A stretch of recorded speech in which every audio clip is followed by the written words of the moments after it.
Magandang araw po sa inyo, Sir Blair. Lalong-lalo na po sa mga giliw ninyong tagapakinig at taga-suporta sa inyong YouTube channel. Ang kwento pong aking ibabahagi ay nangyari taong 1972. Isa po akong sundalo na inatasang pamunuan ang isang pangkat ng mga jungle fighters na kinabibilangan ng aking kaibigan na si Dante. Tumanggap kami ng utos mula sa itaas na may layuning iligtas ang 6 na sibilyang dinukot ni Commander Sayap. Masasabi kong ito na ang pinakadelikadong misyon na aking natanggap sa buong buhay ko dahil sa mga nilalang na aming nakasagupa na nagdulot sa amin ng nakakakilabot na karanasang hinding-hindi namin makakalimutan. Bago ko nga po pala simulan ang aking istorya, ay nais ko lamang pong ipaalam sa inyo na ang lugar at pangalan ng tao na aking ginamit ay sinadya ko pong binago upang mapangalagaan ang mga taong naninirahan sa totoong lugar na pinangyarihan ng aking kwento. Kilalanin niyo na lamang po ako sa pangalang Vestor. At ito ang aking kwento. Gentlemen, as you can see from this map, this Mount Talagpukaw toward Binay. Through this point, were the interrogative location of the 11 IBPA Camp Binay. According to our military intelligence, this camp has been attacked and now under control by the superior rebel force. Gentlemen, our objective is to pull out the rebel stronghold and take this camp at all cost. The 7 and 8 Marine Corps will be assigned to this mission under Lieutenant Vestor Romero.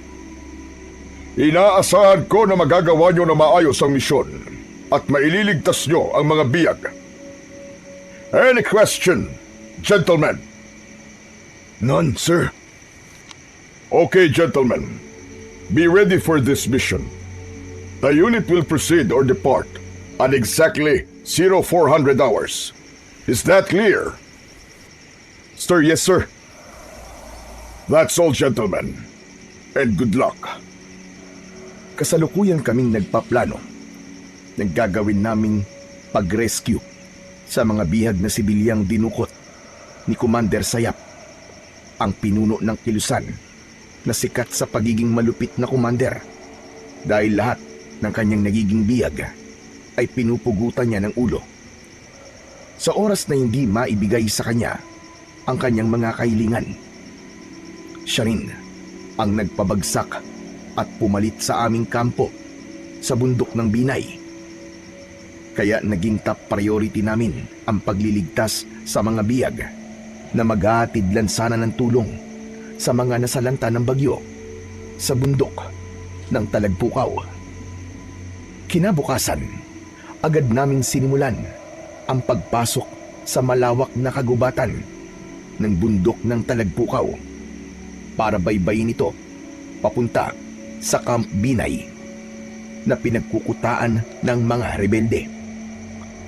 Pagkalipas ng 5 oras naming paglalakad, tumambad sa aming paningin ang 5 kubo na nakatayo sa gitna ng miyugan. Agad akong sumenyas sa aking mga kasama na magtago sa likod ng mga puno ng nyog. At mula sa aming pinagkukublihan, naririnig namin ang kanilang mga boses habang pinag-uusapan ang tungkol sa umiiral na martial law ng mga panahong yon.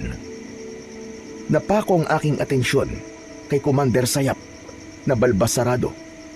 Mahaba ang buhok at may tali na kulay pulang panyo sa kanyang ulo.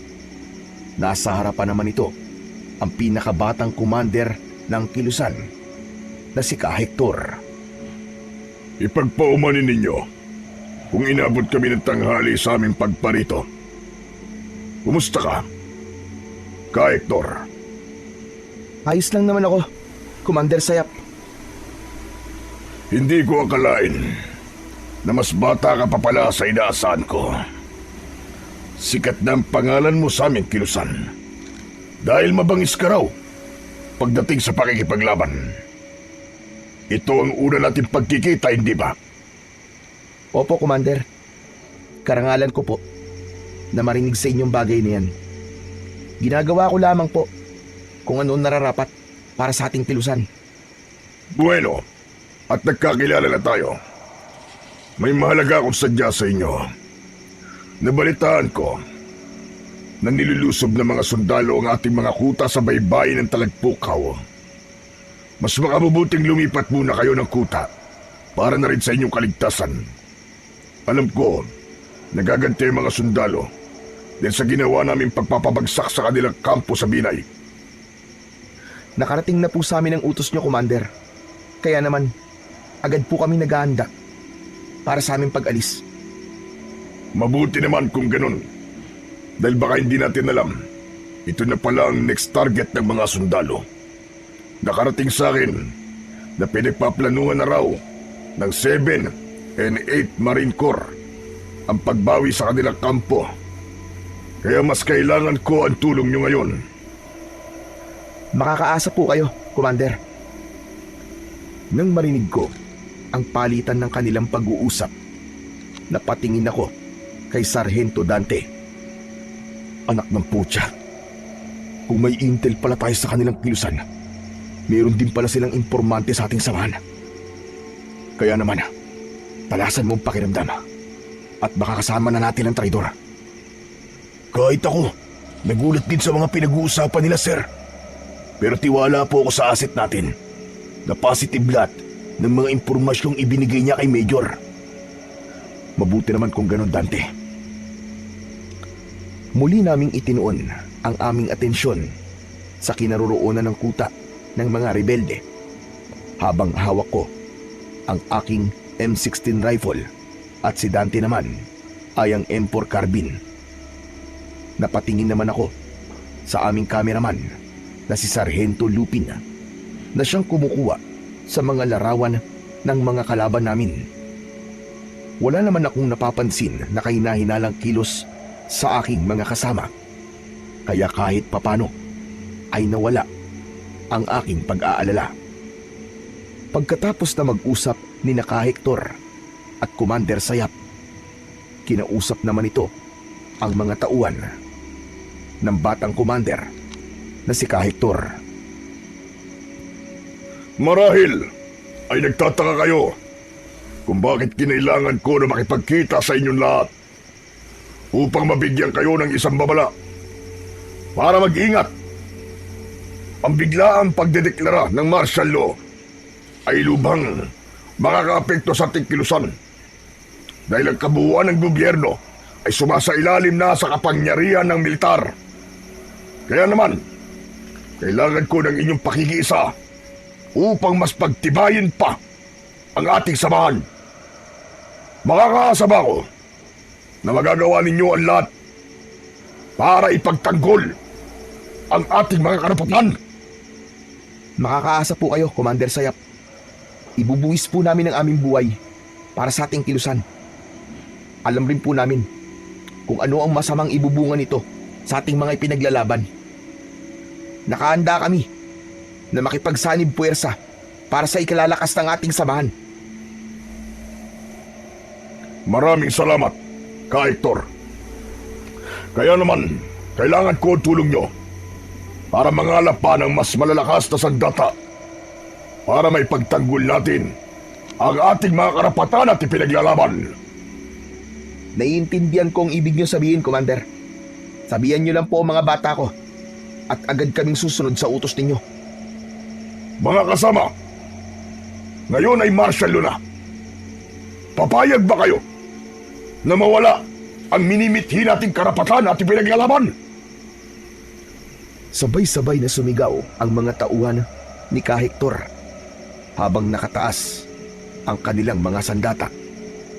Napasulyap ako sa aking mga kasama at halos lahat sila ay nakikinig sa pinag-uusapan ng mga kalaban. Maya-maya pa, umalingaw-ngaw ang malakas na boses ni Kahektor. Sumasang-ayon kaming lahat sa inyo, Commander Sayap. Makakaasa ka. Nagagawin namin lahat para protektahan ng bawat isa. Kayo, mga kasama, papayag ba kayo na palagi na lamang tayo nagtatago sa kabundukan para lamang pagbigyan ng lakas ng ating mga kalaban? Panahon na para lumaban. Ipagtanggol natin ang ating mga karapatan. Mula sa aming pinagtataguan ay dinig na dinig namin ang malakas na sigawan ng mga rebelde bilang pakikiisa sa kanilang samahan. Maraming salamat. At hindi niyo ako binigo, mga kasama. O paano? Hindi na rin kami magtatagal. Kailangan na namin bumalik sa kampo. Ikaw, Kahektor, sumama ka na sa amin habang naghahanda ang iyong mga tauhan. Sige po, Commander Sayap.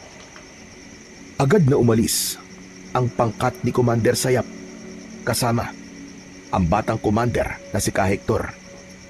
Naiwan ang kanyang mga tauhan na naghahanda rin sa pag-alis nang mawala sila sa aking paningin.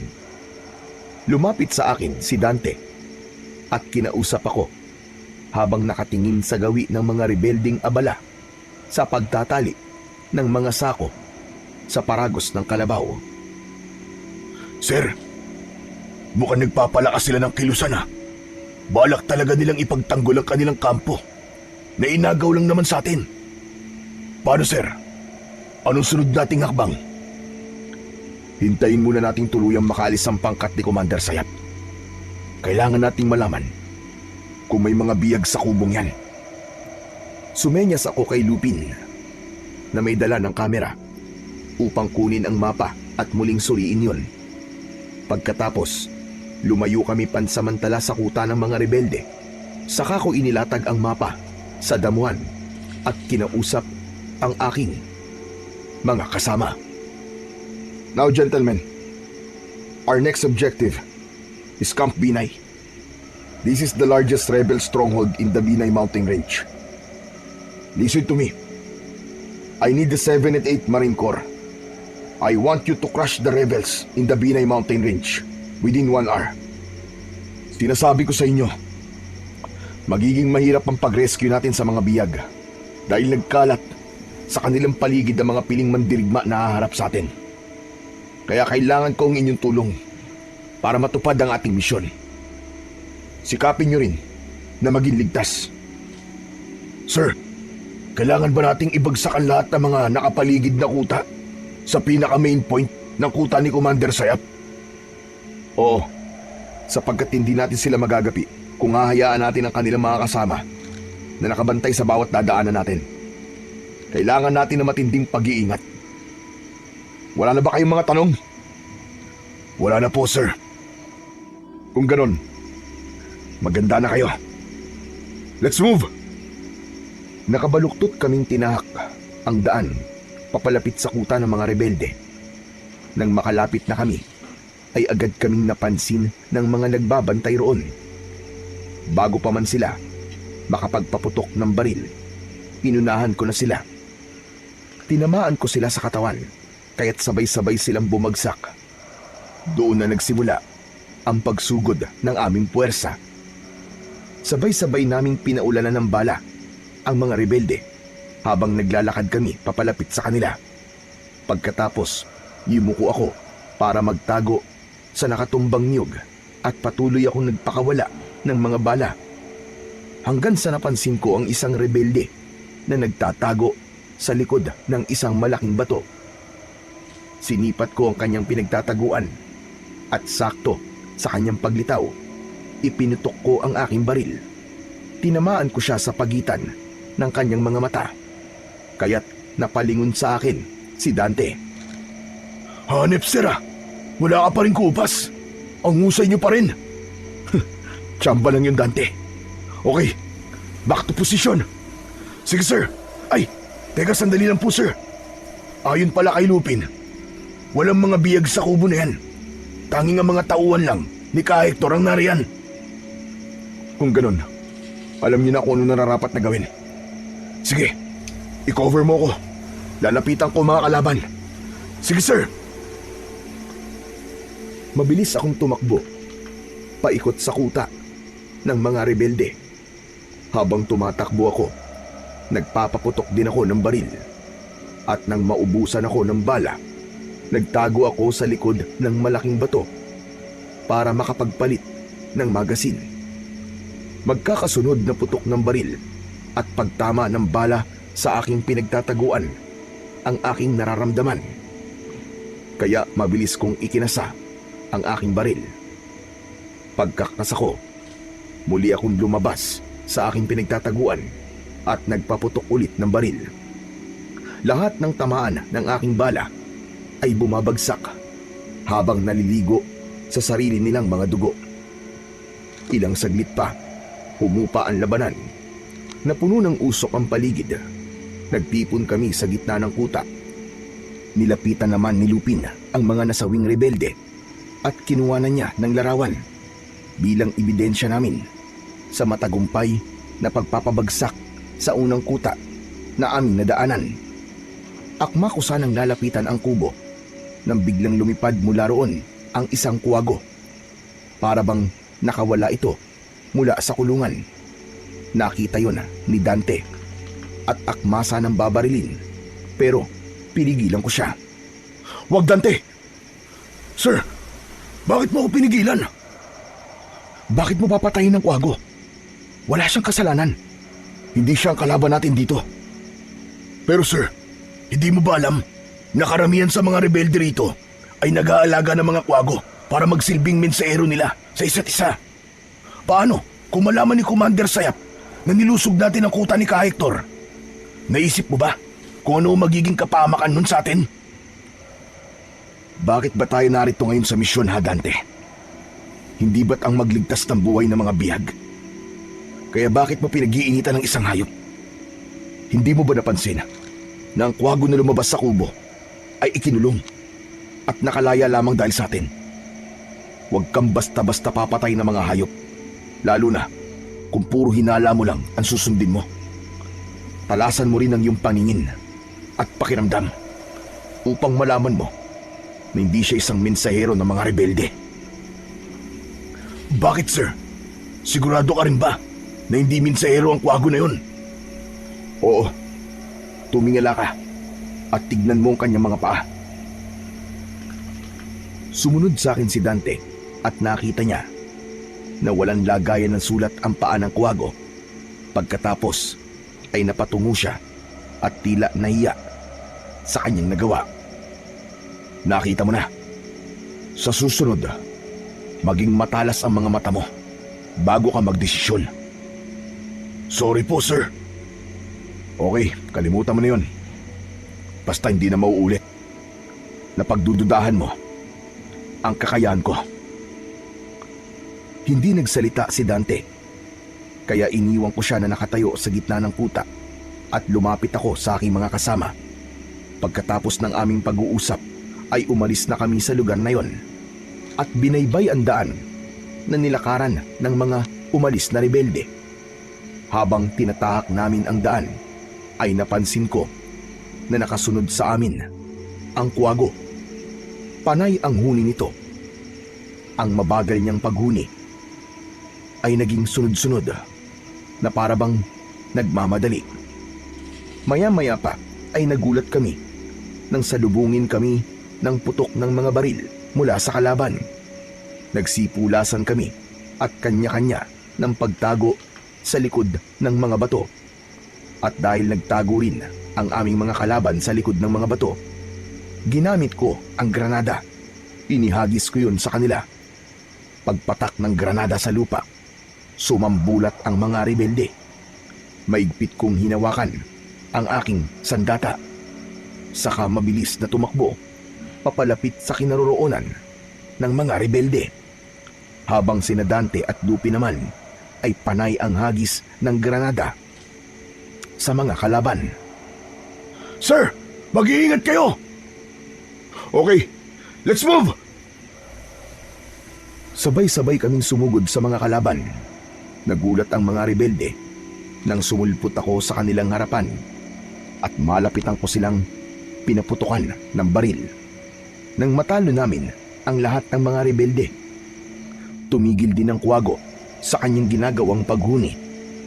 Kaya naniniwala ko na ang huni na yon ng Kuwago ay nagbibigay sa akin ng babala kapag merong kalaban sa paligid. Maya-maya pa ay kinuha namin ang mga baril ng mga napatay naming rebelde. Pero nabigla kami nang biglang sumulpot ang pangkat ni Commander Sayap. Napapalibutan nila kami at halos lahat sa kanila ay nakatutok ang baril sa amin. Ibaba niyo ang mga baril niyo. Ang lakas ng loob niyo na sumugod dito. Sige, dakpin ang mga hayop na yan. Hindi kami nakagalaw ng mga sandaling yon, lalo na nang lapitan kami ng mga tauhan ni Commander Sayap para kumpiskahin ang aming mga baril. Saka itinula kami para maglakad. Sige, lakad!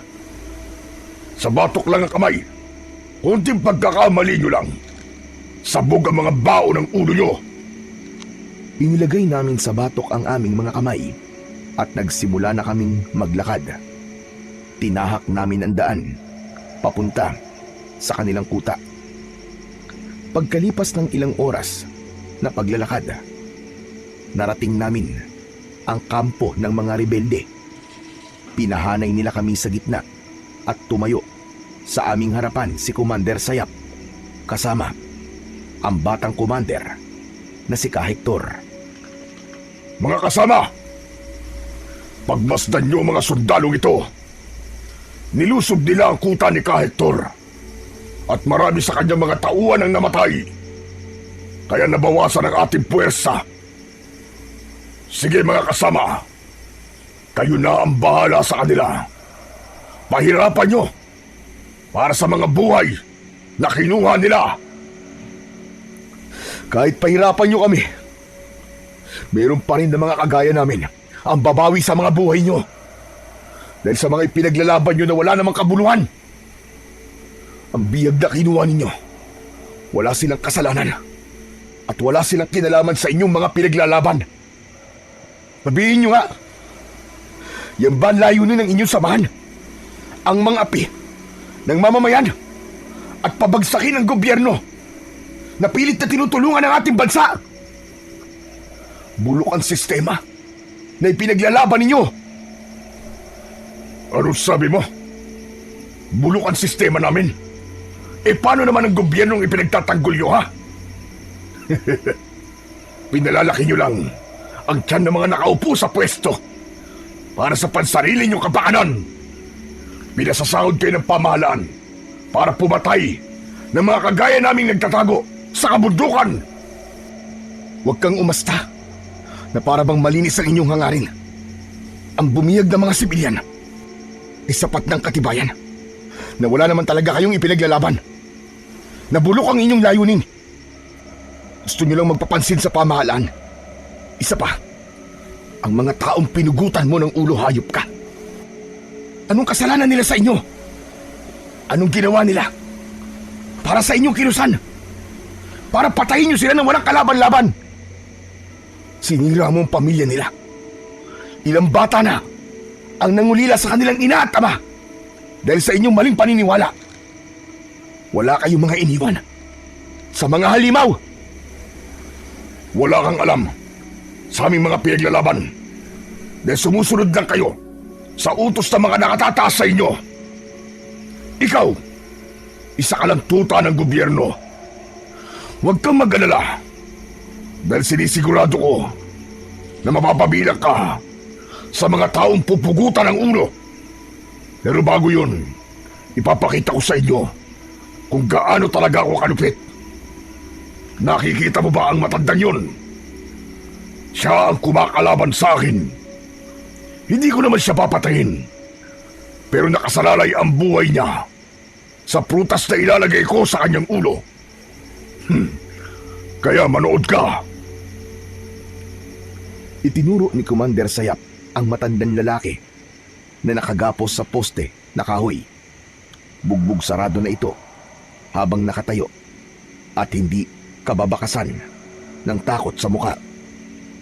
Anong gagawin mo sa kanya? Kasama ba yan? Sa mga ipinaglalaban nyo? Hindi ako sinagot ni Commander Sayap. Sa halip, inilabas niya ang kalibre 45 na baril. Pagkatapos, sinenyasan niya ang lalaking nakatayo sa tabi nito. Nakita kong nilagyan niya ng mansanas ang ulo ng matandang lalaki. Kaya naunawaan ko agad ang ibig niyang ipakita sa akin. Pagmasdan mo kung gaano ako kalupit at kung gaano ako kahusay sa pagpapaputok ng baril. Wag! Wag mo siya sasaktan! Alam ko na ipinapakita mo lang kung gaano ka kagaling at kalupit. Ganito na lang. Kung gusto mo talaga na ipakita sa akin kung gaano ka katapang, hinahamon kita. Isang duelo sa pagitan natin dalawa. Walang makikialam na kahit na sino. Walang sandata. Lalaki sa lalaki. Mano-mano. Sir! Sir, huwag niyo itong gawin, sir! Magtiwala ka sa akin, Dante. Gusto ko lang ipakita sa kanilang lahat kung ano ang tunay na ibig sabihin ng katapangan at kalupitan. Hinahamon mo ba ako? Oo. Kung totoong matapang ka, ipakita mo. Kung isa kang pinuno, patunayan mo. Hinahamon kita. Pero sa isang kondisyon. Aba, malakas pala ang pinuno nyo ah. Marami nang humamon sa akin. Pero lahat sila nabigulang at pinugutan ko lahat ng ulo. Kung ganun, ipakita mo sa akin kung sino sa ating dalawa ang mapupugutan ngayon ng ulo. Huwag kang puro satsat. Kung ganun, tinatanggap ko ang hamon mo. Anong kondisyon ang gusto mong hingiin? Madali lang naman eh. Ang kalayaan ng matandang yan. Iniuso ko ang kinaroroonan ng matandang lalaki na hindi makapagsalita dahil sa busal niya sa kanyang bibig. Humalakhak ng malakas si Commander Sayap, saka sumenyas sa kanyang mga tauhan para lapitan ako at kapkapan. Kung may kondisyon ka, may kondisyon din ako. Sa oras na matalo kita sa isang duelo, kamatayan yung lahat ang magiging kapalit. Tinatanggap ko ang iyong kondisyon. Mga kasama, sang-ayon ba kayo sa kondisyon niya para sa buhay ng biyag? Sige sir, sumasang-ayon kami. Kahit hindi patas para sa atin ang kondisyon nila. Sir, may tiwala kami sa'yo. Bilib naman ako sa katapangan mo, Lieutenant Bestor Romero. Pero hindi ako natatakot sa'yo. Ni hindi tumataas ang balahibo ko sa'yo. Sige, simulan na natin ang laban. Umatras si Commander Sayap at naghubad ng damit. Kaya nalantad sa amin ang malaki niyang pangangatawan. Ako naman ay humanda na rin sa pakikipagtunggali sa kanya. Maingat akong pumosisyon habang nakahaya ang kamao sa kalaban. Naunang umatake sa akin si Commander Sayap. Naiwasan ko ang kanyang suntok. Kaya naman nakaganti ako sa kanya ng suntok na tumama naman sa kanyang panga. Natigilan siya habang pinupunasan ng kanyang daliri ang umaagos na dugo mula sa pumutok niyang labi. O ano? Unang patikim pa lang yan. Nagsisimula pa lang tayo. Sisiguraduhin ko na mapapahiya ka sa mga tauhan mo. Pinagbigyan lang kita. Malapit na kitang kalisan at makikita mo kung gaano ako kahusay sa pakikipaglaban. Nagkamali ka nang hinamon mo. Muling umatake sa akin si Commander Sayap. Lumipad ang kanyang sipa, ngunit nasalag ko yun ng aking kamay. Sa pagbaba ng kanyang paa, gumanti ako ng sipa sa kanya na naiwasan niya rin. At sa bilis ng kanyang kamao, hindi ko naiwasan ang pagtama ng kanyang suntok sa aking muka. Kaya ang labi ko naman ang pumutok. Napatingin ako sa gawin niya at sumilay ang nakakaloko niyang ngiti sa kanyang labi. Napaatras ako at humugot ng malalim na hininga. Nakita ko ang aking mga kasama na bakas ang pag-aalala sa kanilang muka. Sa oras na matalo kita sa duelo natin, ako mismo ang pupugot sa ulo mo. Yun ay kung manalo ka at magtagumpay ka sa laban natin. At kapag ikaw naman ang natalo ko, mapapahiya ka sa mga kasama mo. Mas matindi pa yun kesa sa pagpupugot mo sa ulo ko. Dahil iisipin nila na mahina kang pinuno nila. Humanda ka talaga sa akin dahil babasagin ko ang pagmumukha mo. Umatake si Commander Sayap sa akin. Sinipa niya ako na agad ko namang naiwasan. Nagpalitan kami ng suntok na tumama naman sa dibdib ng bawat isa. At sa pag-ikot ko, tumama ang aking sipa sa kanyang panga. Bumagsak siya sa lupa at hindi agad nakabangon. Umalingaw-ngaw ang malakas na sigawan mula sa aking mga kasama. Samantalang ang mga tauhan naman ni Commander Sayap ay biglang natahimik at nagkatinginan. Akma na sana naaatake sila papalapit sa akin, pero pinigilan sila ni Commander Sayap. Wag! Huwag kayong makikialam. Sa akin ang laban na ito. Huwag niyo akong alalahanin. Kilala niyo ko. Hinding-hindi ako nagpapatalo. Tama lang na pinigilan mo silang tumulong sa'yo. Dahil iisipin ko na mahina ka talagang nilalang. Dala ng bugso ng damdamin ni Commander Sayap, mabilis siyang umatake sa akin. Ngunit sinalubong ko siya ng sipa na tumama naman sa kanyang muka. Pumutok ang kanyang kilay, ngunit binaliwala niya yon. Tuluyan nang nasira ang konsentrasyon ni Commander Sayap dahil sa mga tama ng suntok sa iba't ibang parte ng kanyang katawan at sa sunod-sunod na pagsipa ko sa kanyang muka. Hindi na siya nakaganti ng suntok sa akin. Pasadsad siyang bumagsak sa lupa. Dumugo ang kanyang ilong. Nakapikit ang isa niyang mga mata habang nakatingin sa akin. Pinipilit niyang bumangon, ngunit hindi siya makatayo. Kaya naman, idiniklara ng kanyang mga tauhan na ako ang nanalo. Natalo mo ko sa laban. Kaya bilang isang lalaking kausap, sige, palalayain ko ang matanda. Mabuti naman at tao kang kausap. Sige, pakawalan niyo si Tatay Waro.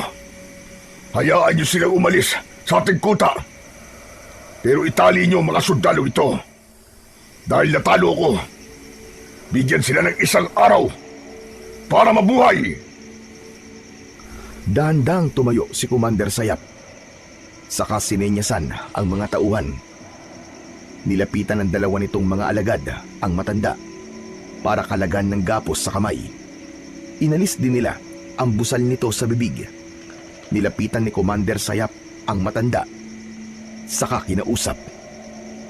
Magpasalamat ka. Maswerte ka. Dahil merong nagpakabayani para sa kaligtasan mo. Dahil kung nagkataon tanda, hindi ko nahahayaan na mabuhay ka pa. Hindi ako magpapasalamat para sa buhay ko. Magpapasalamat lang ako kapag pinalaya mo mga kasama kong binihag mo rin. Wala kaming kasalanan sa iyo. Nag-aatig lang kami ng tulong para sa mga taong sinalanta ng bagyo. Wala na nga kayo na itutulong sa amin. Pinipirwisyo niyo pa ang tulong na dapat ay para sa kanila. Isang hirit mo pa, tanda. Baka magbago na ang isip ko at hindi na kita palayain pa, wala akong panahong pakinggan ang mga hirit mo. Sige na, makakaalis ka na. Napakasama mo. Isa kang demonyo. Pasensya ka na, tanda. Hindi na tumatalab sa akin ang mga ganyang salita. Sanay na akong tawagin ng ganyan.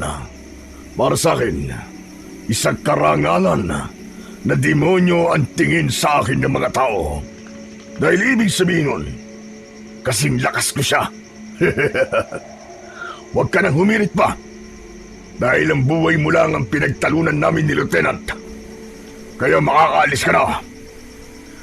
Aalis ako. Pero babalik ako. Wawasakin ko ang kampo ninyo. Tandaan mo yan. Wawasakin? Ano ka, Delubyo? Senyor ka na. Matandang uugod-ugod na walang silbi at walang pakinabang. Sige na. Makakaalis ka na. Alis! Tumingin sa akin si Lolo Waro. Kahit hindi siya magsalita, alam ko na nagpapasalamat siya sa pagkakaligtas ko sa kanya. Ngunit makikita sa kanyang muka ang lungkot dahil siya lamang ang aalis at maiiwan ang kanyang mga kasama. Ano pang hinihintay mo? Baka gusto mong palayasin ka ng putok ng aking baril. At ito ang tatandaan mo, ha, tanda. Kahit humingi ka pa ng tulong sa iba, walang mangangahas na pumasok dito at kumalaban sa akin. Kaya mabibigo ka lang na pabagsakin ako. Naiintindihan mo ba, ha, tanda? Pagsisisihan mo ang araw na ito dahil dumating na ang katapat mo. Sabay tingin sa aking gawi ni Lolo Waro. Sinundan naman ang tingin ni Commander Sayap ang tinitignan ng matanda at naningkit ang kanyang mga mata dahil sa galit. Nagkataon lang yun. Isang beses lang niya ako tinalo at hindi siya ang katapat ko. Dahil pagsikat ng araw, ang pugot na ulo niya ang masisilayan sa buo kong kampo. Huwag kang magsalita ng tapos, Sayap. Aminin mo man sa hindi, alam ko na naramdaman mo ang kakaiba niyang lakas. Kaya maghanda ka. Kabahan ka na. Dahil nakaharap mo na ang taong magpapabagsak sa iyo at tatapos sa kasamaan mo. Hindi na hinintay ni Lolo Waro na magsalita pang muli si Commander Sayap. Mabilis na siyang naglakad papalayo sa kuta. Nang mawala sa aming paningin ang matanda, pasuray-suray na lumapit sa amin si Commander Sayap. Pagkatapos ay sinenyasan niya ang kanyang mga alagad para igapos kaming lahat.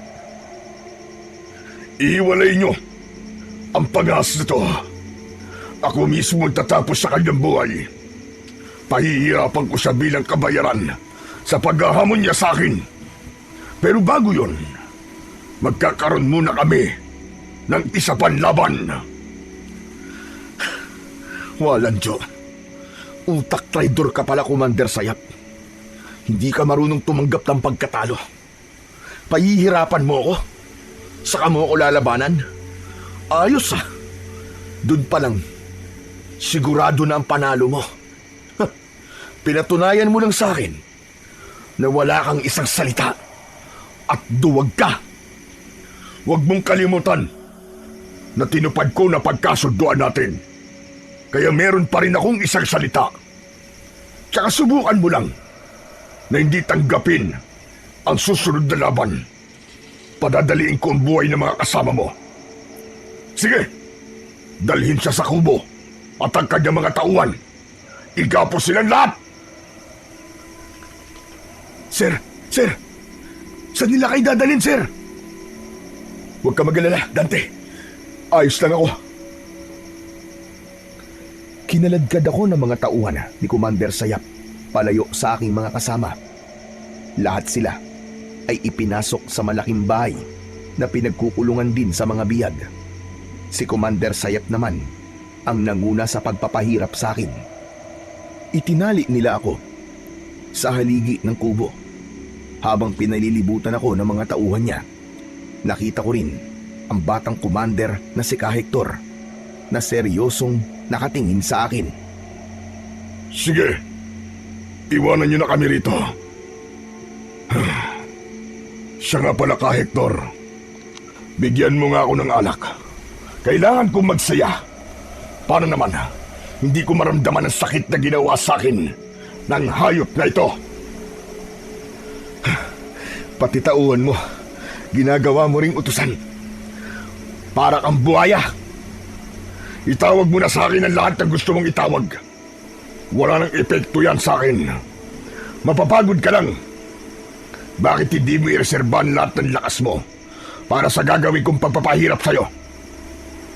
Sige na Hector. Ikuha mo na ako ng alak. Sige po, Commander. Agad na sumunod si Hector sa utos ni Commander Sayap. Kaya naiwan kaming dalawa sa loob ng kubo. Alam mo, Lieutenant, ako yung tipong hindi talaga tumatanggap ng pagkatalo eh. Binapatay ko at sino mang hahamon sa aking kakayahan. Pero, ikaw pa lang naman ang gumawa nun sa akin. Kaya naman, kailangan kong talunin ka sa pangalawang pagkakataon. Kahit na anong sabihin mo, natalo na kita sa duelo at tatatak na yun sa isip ng mga tauhan mo. Pahirapan mo man ako, hindi mo pa rin ako mapapabagsak, tandaan mo yan. Dahil sa mga sinabi ko, lumipad ang kamao ni Commander Sayap at tumama yon sa aking muka. Kaya naman, nabaling ang aking paningin sa pintuan ng kubo. Sakto yon na nahuli kong nakatitig sa akin si Hector habang dala niya ang bote ng alak. Saka siya nagmamadaling lumapit sa amin. Commander! Ito na po ang alak. Salamat. Sige na. Makakaalis ka na. Commander, gusto ko sanang ibalato niyo sa akin ang pagpatay sa kanya para makabawi ako sa ginawa niya sa mga kasama ko. Walang problema. Pero kailangan ko munang linisin ang pangalan ko sa pagkatalo ko kanina. Huwag kang mag-alala. Ipapaubaya ko sa iyo ang pagpatay sa kanya. Nang magkasundo na ang dalawa sa pagpaplanong pagpatay sa akin, iniwan kami ni Hector. Nakita ko na tinungga ni Commander Sayap ang alak hanggang sa maubos yun at ibinuga sa akin ang natitirang alak sa kanyang bibig. Dumukot siya ng posporo. Pagkatapos, sinindihan niya ang aking katawan. Sumiklab ang apoy, pero agad din namang nawala. Tiniis ko ang init hanggang sa maubos ang katas ng alak sa aking balat. Nanginginig ang aking katawan dahil sa labis na galit. Ngunit hindi ko ipinakita sa kanya ang sakit na nararamdaman ko. Sa halip, dinuraan ko siya sa muka. Hayop ka. Para sa akin, mas mahina ka pa sa isang duwag. Ano sabi mo? Ang sabi ko, duwag ka! Duwag! Dahil sa sinabi ko, ipinalo niya sa aking ulo ang bote ng alak. Naramdaman ko ang pag-agos ng dugo sa aking ulo. Hindi pa siya nasiyahan. Dumampot siya ng bubog at inihiwa niya yon sa aking dibdib. Sinira niya ang aking damit. Kinuha niya ang aking dog tag. Pagkatapos, inilagay niya yon sa kanyang bulsa. Maya-maya pa, magkakasunod na suntok ang tumama sa aking katawan hanggang sa mapayuko ako dahil sa labis na sakit. Ilang saglit pa, hinugot niya ang kanyang kutsilyo. Saka niya ako kinalagan ng tali sa kamay. Bumagsak ako sa lupa. Pinagulong niya ako sa pamamagitan ng kanyang sipa. Yumuko siya, sinakal niya ako at pilit na itinatayo. Muli niya akong binayo ng suntok sa sikmura. Inihatid niya ako ng suntok palabas ng kubo. Dahil sa pagbagsak at paggulong ko sa lupa, nabaling ang atensyon sa akin ng mga taong naroroon. Hindi ako makalaban sa kanya dahil sa mga sugat at paso ko sa aking katawan. Pasubsob akong dumapa sa lupa. Mga kasama, pagmasdan nyo kung paano kong ilang pasong kumag na ito. Walang makakatalo sa akin. Pinagbigyan ko lang siya kanina dahil talaga naman napalalayain ko ang matandang yon. Pero ngayon, makikita nyo na hindi ako pipitsuging pinuno ng ating kilusan. Nagpalakpakan ang mga kasama ni Commander Sayap na agad naniwala sa mga sinabi nito. Muling nagpasiklab ang kanilang pinuno. Dinakot nito ang aking balikat para itayo ako. Pagkatayo ko, lumapat ulit sa aking muka ang magkakasunod niyang suntok. Sinubukan kong umilag ng mga sandaling yun, ngunit nanlalabo na ang aking paningin. Nang matapos siya, sa pambubugbog sa akin, tinigilan niya ako at kinausap si Kahektor. Sige na, Hector. Gawin mo na ang gusto mong gawin sa kanya. Bahala ka na. Maraming salamat, Commander Sayap.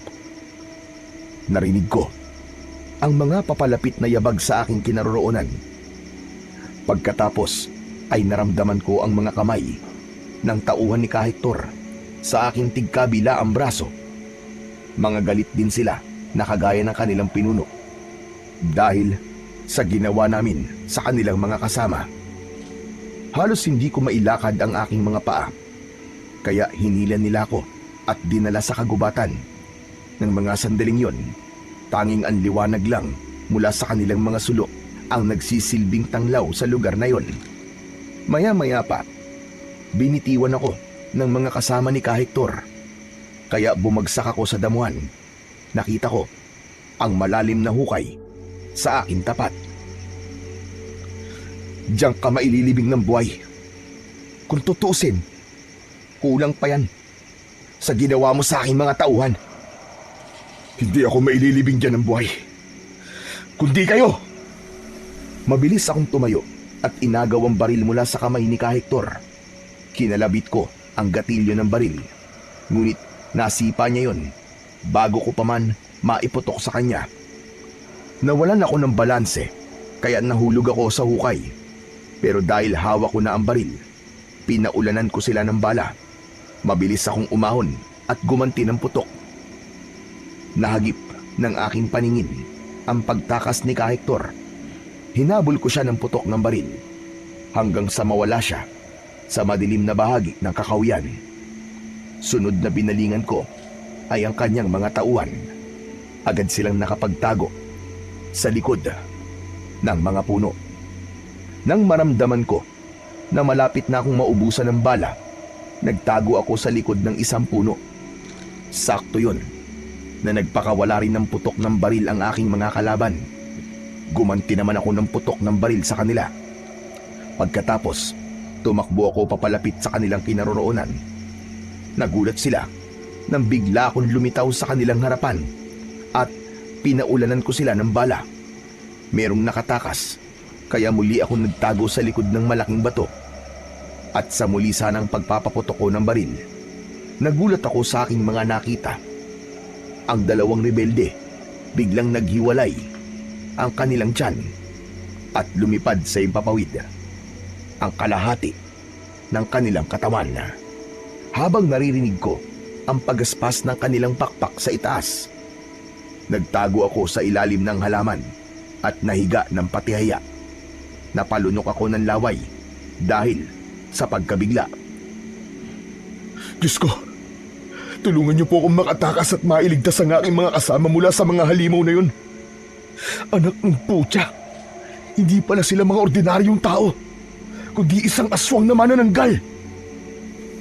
Sa pagtingin ko sa langit, nakita ko ang isang kuwago. Nakadapo siya sa mga sanga ng puno habang nakatingin sa akin. Yun din ang kuwago na hinayaan kong makalaya sa kuta ni Kahektor. Muli akong bumangon at mula sa aking tapat, pabulusok na lumipad ang isang aswang na manananggal para atakihin ako. Sinalubong ko siya ng bala ng aking baril, ngunit hindi ito natinag. Kaya naman, dinagit niya ako. Nakabaon ang kanyang kuko sa aking balikat. Ramdam na ramdam ko ang sakit mula sa matutulis na kuko ng manananggal ng mga sandaling yun. Hanggang sa inilipad niya ako papalayo. Pero nakita ko ang kuwago. Lumipad siya habang nakasunod sa amin.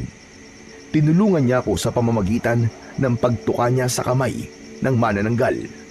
Kaya nabitiwan ako ng aswang. Bumagsak ako sa lupa habang namiminipit sa labis na sakit ang balikat. Nabitiwan ko rin ang baril at mula sa aking tapat, kitang-kita ko kung paanong nakipaglaban ang kuwago sa manananggal. Hanggang sa tamaan ito ng kalmot ng aswang at bumagsak siya sa aking tabi. Napabalikwas ako ng bangon para protektahan ang sugatan na kuwago. Saktong pagbaba ng aswang, sinalubong ko siya ng suntok sa mukha. "Hayop ka! Eto sa'yo!" Nang tamaan ito ng aking suntok, umangil siya ng malakas. Natigilan ito, kaya naman dinampot ko ang aking baril at itinutok ko yun sa manananggal. Agad kong kinalabit ang gatilyo at lahat ng bala nun ay tumama sa kanyang katawan. Dahil sa sakit, hindi niya maintindihan kung ano ang una niyang hahawakan sa kanyang katawan. Maya-maya pa, bumagsak sa lupa ang aswang at namatay. Saka ko naman binalingan ang kuwago. "Maraming salamat sa iyo, kaibigang kuwago, sa pagkakaligtas mo sa akin. Halika, sumama ka sa akin para magamot ko ang sugat mo." Maingat kong dinampot ang kuwago sa lupa. Pagkatapos, ipinatong ko siya sa aking balikat. Ngunit sa kanyang pagkakakapit ng maigpit, bumuon ang kanyang mga kuko sa aking laman. Tiniis ko ang sakit. Hindi ko siya inalis sa aking balikat. Saka ako naglakad. Mabuti na lang at bilog ang buwan, kaya may konting liwanag akong nakikita sa daan. Maya-maya pa ay naramdaman ko ang pag-iinit ng kuko ng kuwago sa aking laman. Kaya napangiwi ako sa labis na sakit. Saglit akong tumigil sa paglalakad para sana tanggalin ng kuwago sa aking balikat.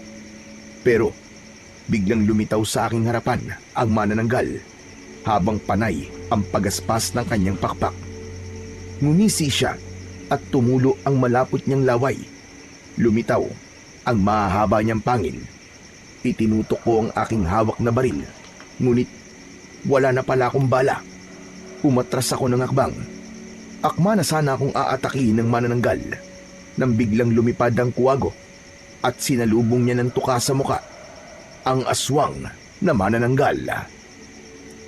Dahil sa galit, gumanti ang manananggal ng suntok na tumama sa katawan ng kuwago.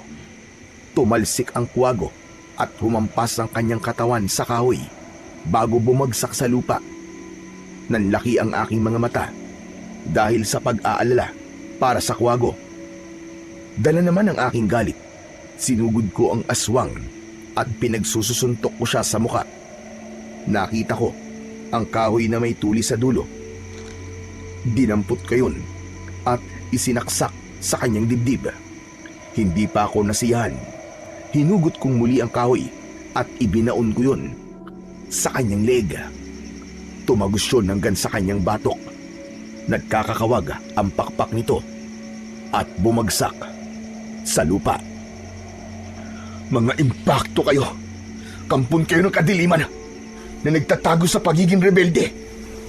Pues, ito na ang magiging katapusan mo!" Nilapitan ko siya at ubod lakas kong itinarak sa kanyang dibdib, direkta sa kanyang puso, ang kahoy na matulis. Sinakyan ko ang kahoy para mas lalo pang bumaon ito sa katawan ng aswang. Nang mamatay ang manananggal, inilinga ko ang aking paningin sa paligid at bigla kong naalala ang nakatakas na si Ka Hector. Kailangan ko na palang umalis dito. Marahil nakapagsumbong na si Ka Hector kay Commander Sayap. Bigla kong nakita ang kwago na nakahandusay sa lupa. Kaya nilapitan ko siya. Hindi na ito gumagalaw, kaya hindi ko napigilan ang pagpatak ng aking luwa nang mapagtanto kong patay na ang kwago na nagligtas sa akin. Kaibigang kwago, patawarin mo ko kung pati ikaw ay nadamay. Habang buhay kong tatanawin na utang na loob sa'yo ang pagkakaligtas mo sa akin. Hindi ko sasayangin ang pagsasakripisyo ng buhay para sa akin. Maraming salamat sa'yo, kaibigang kwago. Akma ko na sanang hahawakan ang katawan ng kwago para bigyan ito ng maayos na libing. Nang biglang sumakit ang aking balikat, tumibok-tibok yun na para bang puso. Kaya napahawak ako sa aking balikat. Nagulat ako nang maramdaman ko sa aking kamay ang kuko ng kwago na nakatusok sa aking laman. Pero mas nabaling ang aking atensyon sa biglang pagkislap ng liwanag sa katawan ng kwago. Teka, ano nangyari? Anong klaseng nilalang ito? Bakit siya nagliliwanag? Hindi ko na natapos pa ang aking sasabihin nang biglang nasunog ang katawan ng kwago. Lumitaw ang isang kulay dilaw na hugis bilog na bato. Walang tigil yun sa pagkislap. Diyos ko! Ano to? Hindi ko napigilan ang aking sarili na hindi damputin ng bato. Pero nang lumapat yun sa aking kamay, hindi na yun maalis. Kusa na yun dumikit sa aking palad. Hindi maaari. Hindi ko mapigilan ang aking sarili na hindi isubo ang batong to. Diyos ko, ano tong nangyayari sa akin? Tulungan niyo po ako. Para bang may malakas na puwersang nagtutulak sa aking mga kamay para isubo ang nagliliwanag na bato. At kahit hawakan ko pa ang aking kamay para hindi yun makalapit sa aking bibig, ay wala na akong nagawa. Naipasok na yun sa aking bunganga at diretso kong nalunok ang bato. Bumagsak ako sa lupa habang nagkikisay ang aking katawan. Hindi ko makontrol ang abnormal na paggalaw ng aking mga kamay at binti habang ang aking hininga ay paisa-isa. Nanlalaki ang aking mga mata dahil sa nararamdaman kong pag-iinit ng aking tiyan. Sumabay pa ang kuko na nakabaon sa aking balikat dahil sa pinagsamang paghihirap na aking nararamdaman. Tuluyan na akong nawalan ng ulirat. Nagising ang aking diwa mula sa malakas na pagdikdik ng bagay sa aking tabi. Kasunod ng amoy mula sa usok ng insenso at kamangyan. Dahan-dahang nagmulat ang aking mga mata at nakita ko ang isang matandang lalaki na abala sa pagdidikdik ng mga dahon sa maliit na lusong na gawa sa bato. Mabuti naman at gising ka na. Kumusta na ang pakiramdam mo, iyo? Teka, kilala ko po kayo. Kayo ang matandang tinulungan kong makalaya. Kayo ho si Lolo Waro, di ba? Oo, ako nga ito. Mabuti na lang at naisipan nilang dalhin ka sa gubat. Kahit papano, nagkaroon ka ng pagkakataon para makatakas sa kanila. Kaya lang, Lolo, ang mga kasama ko po, kailangan ko silang mailigtas. Babalikan ko po sila. Magpalakas ka muna. Malala naging sugat mo sa katawan. Ano ba nangyari sa'yo? May nangyari po sa gubat bago ko nawalan ng malay, Lolo Waro. Nakakita po ako ng aswang na manananggal. Ang buong akala ko nga po sa buong buhay ko, babae lang po manananggal. Pwede po pala maging ang lalaki. Manananggal din ang tawag sa kanila. Pero mas malakas sila kumpara sa mga babaeng manananggal. Matagal na silang naghahari sa lugar na ito. Kaya hanggang ngayon, wala pa rin nakakatalo sa kanila. Pero Lolo Waro, hindi lang po yun ang natuklasan ko. Iniligtas po ko ng isang kakaibang kwago. Ngunit namatay po siya. Hindi ho kayo maniniwala. Nasaksiyan ko po ang pagliwanag ng katawan ng kwago bago siya nag-iwan ng isang kumikislap na bato. Nang hawakan ko po yun, sa pilitan ko po yun na isubo sa aking bibig. Para bang may kumokontrol sa kamay ko na isubo ko yung bato. Pagkatapos nun nawalan po ako ng malay dahil sa malakas na enerhiyang pumasok sa loob ng katawan ko.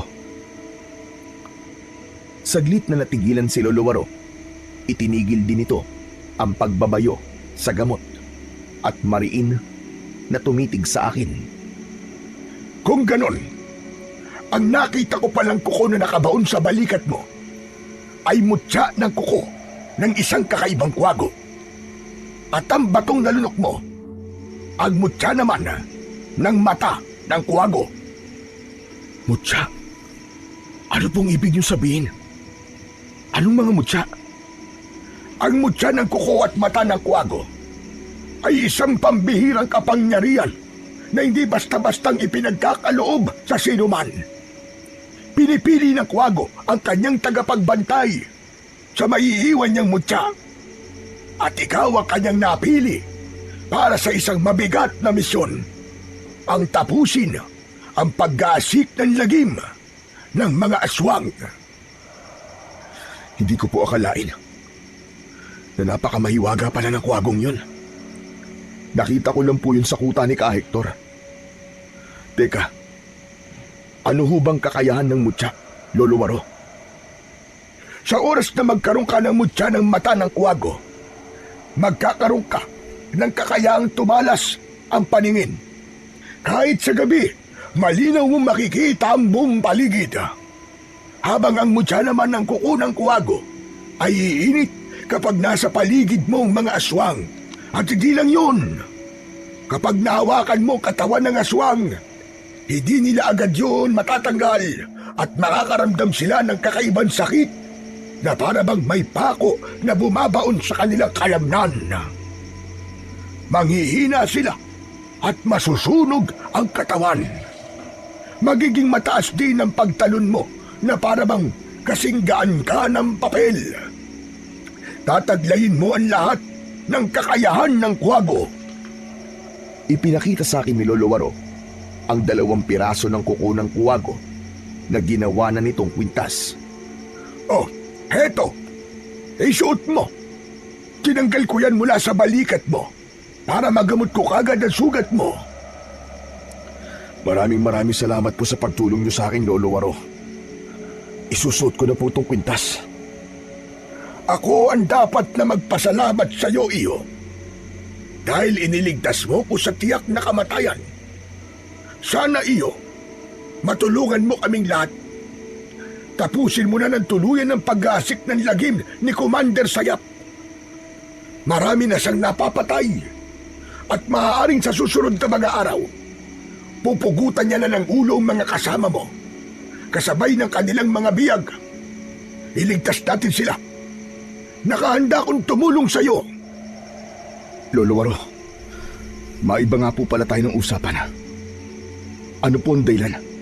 At nandun kayo sa kuta ng mga aswang? Nagboboluntaryo akong tumulong sa mga nasalanta ng bagyo sa ibaba ng bundok ng Talagpukaw. Hindi namin nakalain na nakaabang na mga tauhan ni Commander Sayap para agawin sa amin ang mga dala naming relief goods at bigas. Ang iba sa amin na sinubukan tumakas ay pinatay nila. Talaga po palang napakasama niya. Huwag po kayo mag-alala. Nakahanda po kong iligtas ang kanilang mga bihag. Kahit buhay ko po ang maging kapalit.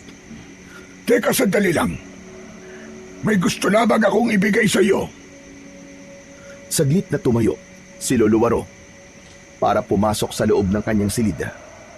Pagbalik niya ay may dala na siyang isang uri ng sandata na isang dipa. Ang haba. Meron 3 talim sa dulo ng armas. Kaya napatitig ako sa muka ni Lolo Waro. Lolo Waro, ano po ang bagay na yan? isa itong uri ng sandata na kung tawagin ng mga mangingisda dito sa aming lugar ay isang salapang. Ngunit mas kilala ito sa pangalang Tridente. Siya nga po. Kakaibang sandatang yan. Isa pa, ngayon lang po ako nakakita ng ganyang uri ng armas. Magagamit mo ito laban sa mga manananggal. Ang sino man na nagtataglay ng mutya ng kuko at mata ng kuwago ay mabibigyan din ng lakas ang sandatang ito. O heto, kunin mo. Kailangan mo muna magsanay sa paggamit nito. Teka, bakit po meron kayo na ganyang sandata? Sapagkat dati akong manunugis ng aswang. Tumigil ako dahil sa isang malalim na dahilan. Ikaw sana ang magpatuloy sa aking nasimulan. May tiwala ako na ikaw ang karapat-dapat para sa sandata. Hinawakan ko ang tridente. Sakto lang ang bigat nito. Gawa ito sa bakal at kasing talas ng blade ang talim nito sa dulo. Halika, sumunod ka sa akin. Alam ko na hindi mo na halos nararamdaman ang sakit sa sugat mo sa katawan dahil malaki ang naitulong ng nalunok mong mutya. Saan po tayo pupunta? Ituturo ko sa iyo ang natutunan kong kasanayan sa paggamit ng tridente. Pagkatapos, lulusob tayo sa kuta ng mga aswang para iligtas sa mga biyag. Mahalaga ang bawat oras dahil bawat segundo, isang buhay ang maaaring mawala. Agad akong sumunod kay Lolo Waro. Palabas ng bahay. Bumungad sa aking paningin ang malawak niyang bakuran na merong nakasabit na mga sako sa sanga ng puno. Yung mga yan ang magiging target mo sa pagsasanay. May laman na lupa ang bawat sako. Isipin mo na sila ay mga manananggal. Gamitin mo ang tridente. Ipunin mo ang lahat ng lakas mo para mabutas ang mga sako at mawasak sa isang pagsaksak lamang. Sa pamamagitan nun, masusukat kung gaano kalakas ang bisa ng mutya sa iyong katawan. At kapag nagawa ko po yun, ibig sabihin nun, tinanggap na ng katawan mo ang kapangyarihan at may bisa na ito para lumaban sa mga aswang. umatras si Lolo Waro. Bilang hudyat ng pagsisimula ko sa pagsasanay, ikinumpas ko ang tridente sa hangin at ipinukus ko ang aking paningin sa mga sako. Mataas ang kinalalagyan ng mga ito, kaya kailangan ko pang tumalon ng mataas. Sa pagtalon ko, isinaksak ko ang tridente sa sako. Sa unang pag-atake ko, nabutas lang yon. Tumagal halos ng 2 oras ang aking ginagawa, ngunit hindi ko pa rin nawawasak ang mga sako. Hanggang sa huminga ko ng malalim, pumikit ako at mahigpit kong hinawakan ang sandata. Sa paglukso at pagsaksak ko sa sako, nawasak yon at bumuhos ang lupa mula sa loob nun. Napatingin ako sa gawi ni Lolo Waro. Napatango siya at bakas ang tuwa sa kanyang muka. Mahusay ka pala na gumamit ng sandatang tridente, iyo. Nakita ko rin na hindi ka basta-bastang sumusuko. Kaya masasabi kong handa ka na para lumusob. Hindi rin po ako makapaniwala na magagawa ko po ng tama ang pagsasanay. Halika, pumasok na tayo sa loob ng bahay para sa pagpaplano nating paglusob. Pagkatapos ng aming pagsasanay, ay pinag-aralan ko naman ang iginuhit na mapa ni Lolo Waro kung paano namin yun papasukin. Yun ang kuta ng mga aswang. Kabisado ng matanda ang kinaroroonan ng mga biyag at ng aking mga kasama. Pagsapit ng gabi, maingat ang hakbang ng aking mga paa na tinahak ang daan papunta sa kuta ng mga aswang. Kasama ko si Lolo Waro na may dalang baril, habang ako naman, tangan ko ang tridente at ang kalibre 45 na baril. Totoo po ang sinabi niyo, Lolo Waro. Kulay dilaw ang tingin ko sa paligid at malinaw ko po nakikita ang bawat sulok ng kakawyan. Pati na po ang maliliit na insektong nakakapit sa punong kahoy ay nakikita ko rin po. Pati ang kanilang mga kaluskos ay rinig na rinig ko rin. Kaya maswerte ako at nakuha mo ang mutya dahil alam ko nagagamitin mo yan sa kabutihan. Pagkalipas ng ilang oras na paglalakad, ay narating namin ang gitna ng kagubatan. Nagtago muna kami sa likod ng mga punong kahoy. Sakto yun na napansin namin ang mga tauhan ni Commander Sayap na pinahihirapan ng aking mga kasama sa gitna ng kakahuyan. Natanaw ko si Dante. Wala siyang pang itaas na damit. Baka sa kanyang katawan ang mga pasa at sugat, habang nakaumang sa kanyang leeg ang malapad na itak. Kailangan na natin kumilos bago nila pugutan ng ulo ang iyong mga kasama. Mula sa aming kinaroroonan ay rinig namin ang boses ni Dante habang galit na nakikipag-usap sa mga tauhan ni Commander Sayap. Hindi kayo magtatagumpay. Kahit na ano pang gawin nyo, matatapos ng paghahari nyo. Pagbabayaran nyo ang ginawa niyong pagpatay kay Lieutenant. Nagulat ako sa aking narinig dahil ang alam pala ng aking mga kasama ay patay na ako. Nagbago ako ng posisyon. Maingat akong umikot sa kabilang puno para malapitan ko ang kinaroroonan ng aking mga kasama. Nang akma na sanang tatagain ng isang lalaki ang leeg ni Dante, mabilis akong tumakbo papalapit sa kanila. Iniharang ko ang aking tridente at humarang yon sa talim ng itak ng kalaban. Pagkatapos ay sinipa ko ang lalaki sa kanyang dibdib at isinaksak ang aking sandata sa leeg nito. Nagkikikisay ang lalaki habang pilit na tinatanggal ang talim na nakabaon sa kanyang leeg. Nagulat ang aking mga kasama sa aking paglitaw. Ganon din ang mga rebelding hindi nakagalaw sa kanilang kinatatayuan. Sa bilis ng mga pangyayari, hindi sila nakaporma at tumakbo papalayo sa amin. Sinamantala naman ni Lolo Waro ang pagkakataon na yon. Kinalagan niya ng tali ang aking mga tauhan. Sir! Sir, buhay ka! Oo, Dante. Sige na, kumilos na kayo. Kalagyan niyo ng tali ang iba pa nating mga kasama.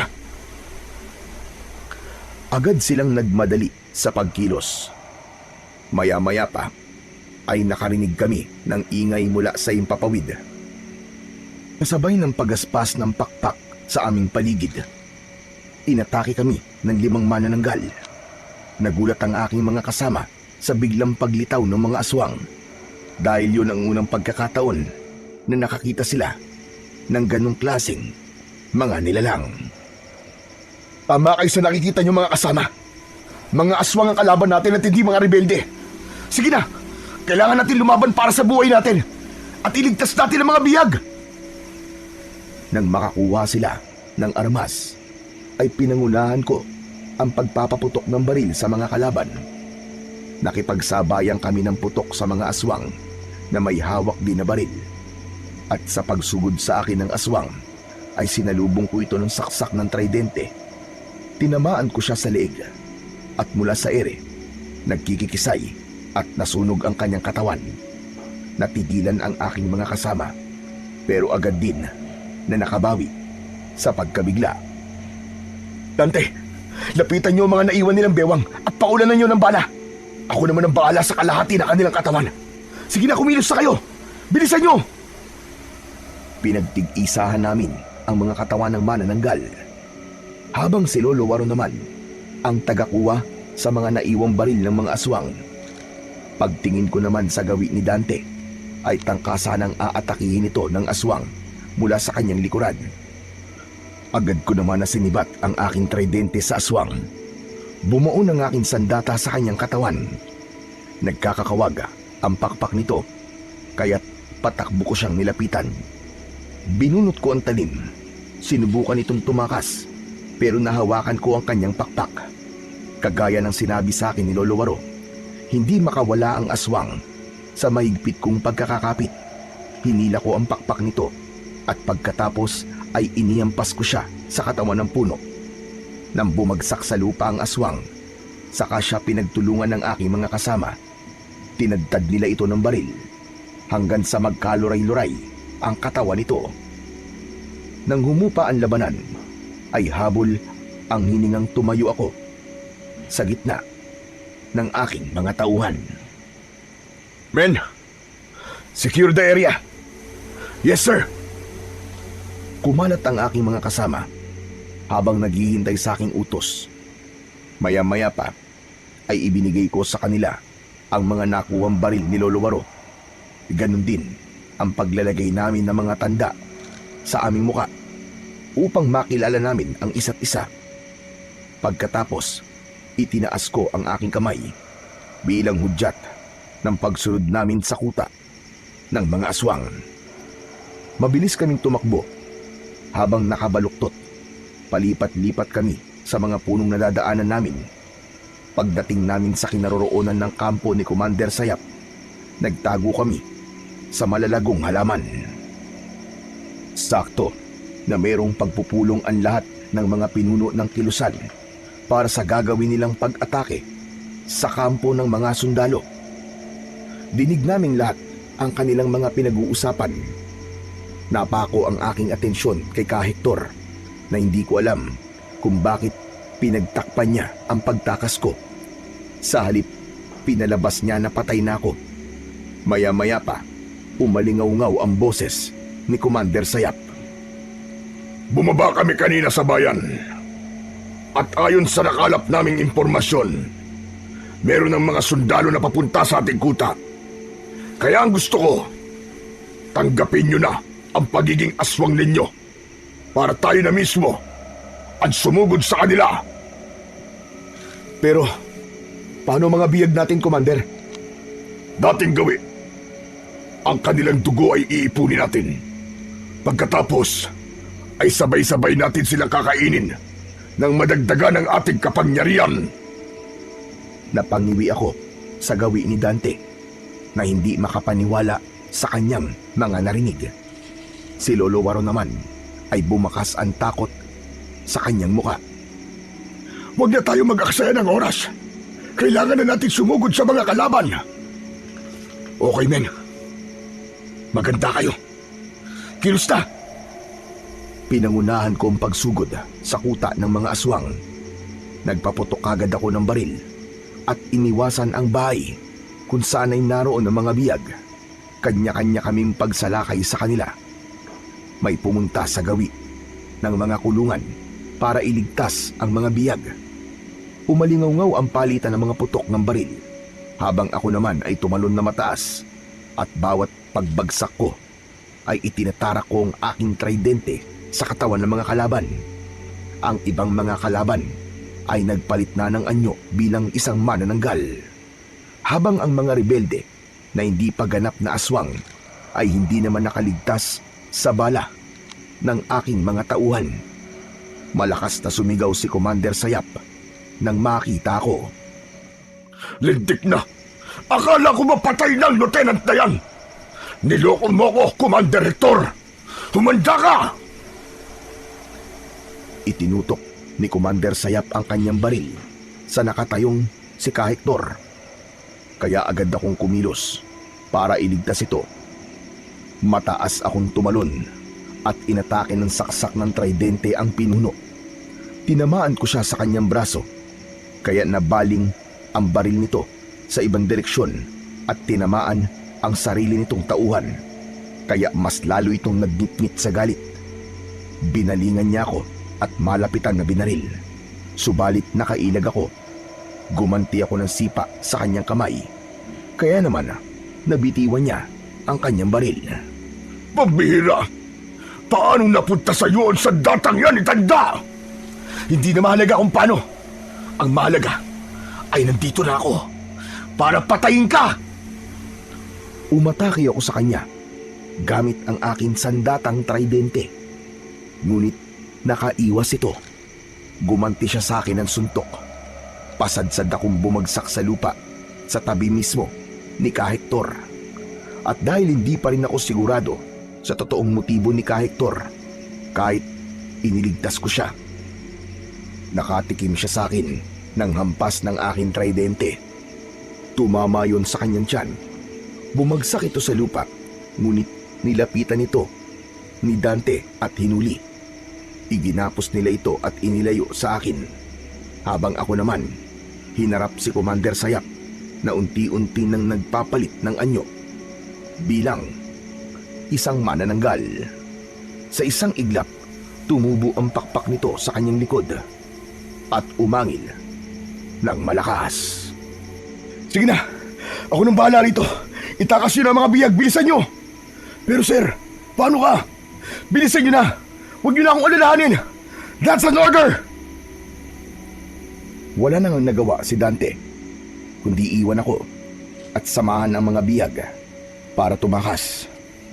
Pagharap ko naman sa gawi ni Commander Sayap, bumulusok siya ng lipad at inatake niya ako ng kalmot sa aking tiyan.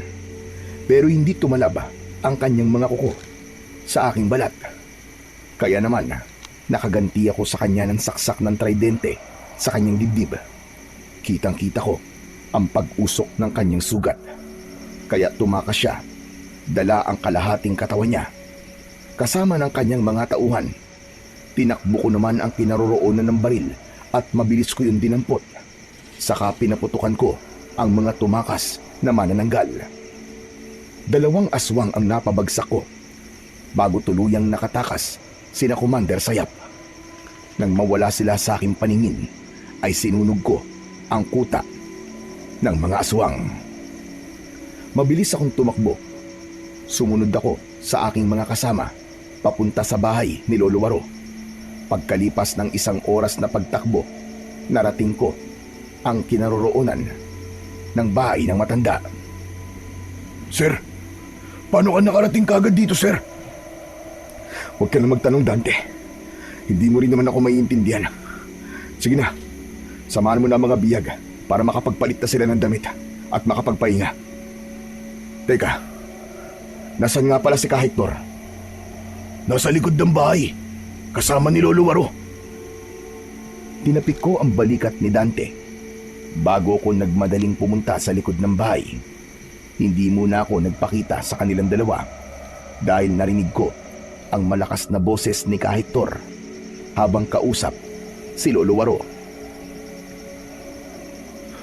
Lolo, Ano pong pumasok sa isip nyo at sumama kayo sa paglusob? Paano kung napahama ka? nag-iingat ako at may tiwala ako kay Bestor. Nasa kanya na ang mutya ng kuko at mata ng kuwago, apo. Meron nang nangangalaga sa mga mutya. Nagulat ako sa aking narinig dahil apo pala ni Lolo Waro si Kahektor. Sandali pa akong nakinig sa kanilang pinag-uusapan habang kinakalagan ni Lolo Waro ng tali ang kanyang apo. Hindi mo na kailangan magkunwaring rebelde, apo. Hindi mo na kailangang isugal ang buhay mo para mailigtas sa mga biyag. Tagumpay silang nabawi ni Bestor. Kahit na po, alam niyo naman po na delikado na rin ang buhay niyo. Kailangan kong bumalik sa Quezon. Paano ako makakatulong sa mga sundalo kung wala na magbibigay sa kanila ng mga impormasyon? Laglag ang aking panga nang marinig ko ang huling sinabi ni Kahektor. Kaya hindi ako nakatiis. Lumabas na ako sa aking pinagtataguan nang mapansin ako ni Lolo Waro. Agad niyang hinarangan ang kanyang apo at inilayo sa akin. Bestor, kanina ka pa ba nandyan? Opo. At narinig ko po lahat. Hindi ko akalain na isa palang intel si Kahektor. Ang bata pa niya para sa ganitong tungkulin. Nakikiusap ako, Bestor. Huwag mo sasaktan ang aking apo. Bakit ko naman po sasaktan si Kahektor? Alam ko na siya ang tumulong sa akin para makatakas. Kung hinayaan niya ako sa kamay ni Commander Sayap, baka pinaglalamayan na ako ngayon. Kaya pala, sinabi mo sa inyong pinuno na patay na ako dahil kakampi ka pala namin. At ikaw pala ang intel ni Major. Ang totoo, ikaw rin ba nagdala sa akin sa bahay ni Lolo Waro? Oo, Lieutenant. Pasensya ka na. Kung nagpanggap akong rebelde para mailigtas sa mga biyag ni Commander Sayap. Kaya, kinailangan ko rin nasaktan ka. Pero delikado ang ginawa mo. Paano kung napatay kita sa enkwentro natin noong nakaraang gabi? Kaya pala mabilis kong naagaw ang baril mula sa'yo. Dahil paraan mo pala yun para patakasin ako. Kasama po yan sa tungkuling ginagampanan ko. Saka, ayoko na po magpaalipin sa mga aswang. Sobra na ang kanilang kasamaan. Nang magkausap kami ni Ka Hector, ay napatunayan kong mabuti nga siyang tao. Lahat ng ginawa niya para sa amin ay malaki ang naitulong para mailigtas ko ang mga biyag. Maya-maya pa ay lumapit na rin sa amin si Dante. Sir, secured na po ang mga biyag. Mabuti naman kung ganon. Siya nga pala, Ka Hector. Anong sinasabi mo kanina? Marami akong naitagong armas sa silong ng bahay ni Lolo Waro. Malaki ang maitutulong nun para maitakas at mailabas ang mga biyag sa bundok ng Binay. Ipinakita sa amin ni Ka Hector ang matataas na kalibre ng baril na nakaimbak sa silong ng bahay ni Lolo Waro. Isang klaseng silid yun na pwedeng pagtaguan. Kanya-kanyang dampot ang mga tauhan ko sa mga baril. Pero natigilan ako nang maramdaman ko ang pag-iinit